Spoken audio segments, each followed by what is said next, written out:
Norint gauti išsame informaciją apie transformatorių alyvos dielektrinės savybės, matuojamas dielektrinių nuostolių tangentas. Naujų alyvų atveju šis parametras leidžia įvertinti jų kokybę ir išvalymo laipsnį. Naudotų alyvų atveju įvertinamas jų užterštumo ir senėjimo laipsnis. Todėl dielektrinių nuostolių tangento matavimo prietaisai turėtų būti kiekvienoje laboratorijoje. Ne tik elektros energijos skirstymo įmonių, bet ir transformatorių alyvas gaminančių įmonių.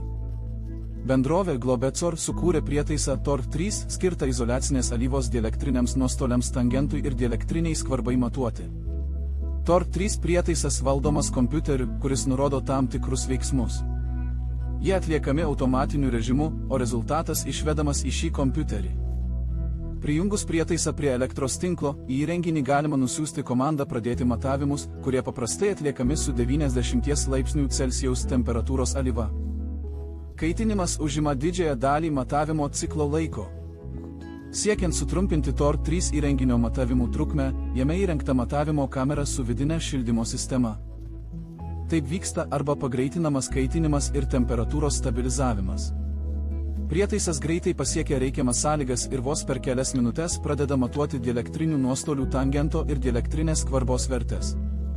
Dielektrinių nuostolių tangento matavimo paklaida neviršija 1%, plus 0,00008, o dielektrinės konstantos matavimo paklaida neviršija 2%.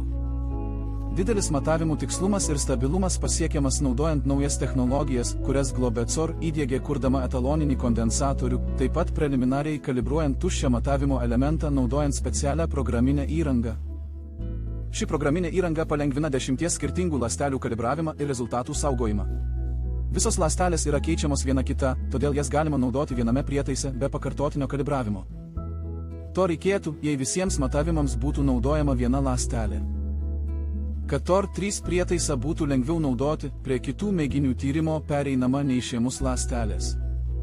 Tiesiog iš kompiuterio nusiųskite komandą atidaryti alyvos išleidimo vožtuvą, leiskite alyvai tekėti į specialų padėklą ir įdėkite naują mėginį į kamerą.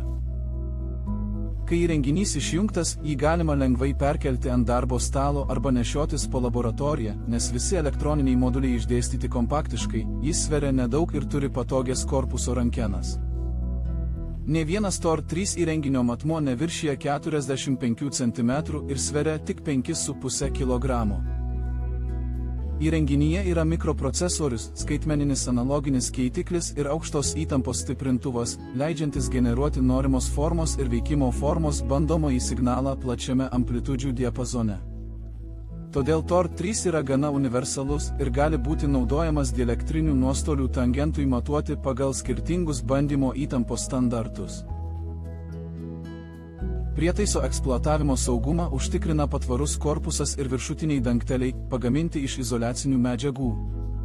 Turėdami TOR3 savo laboratorijos inventoriuje, galite vienu metu spręsti dvi problemas.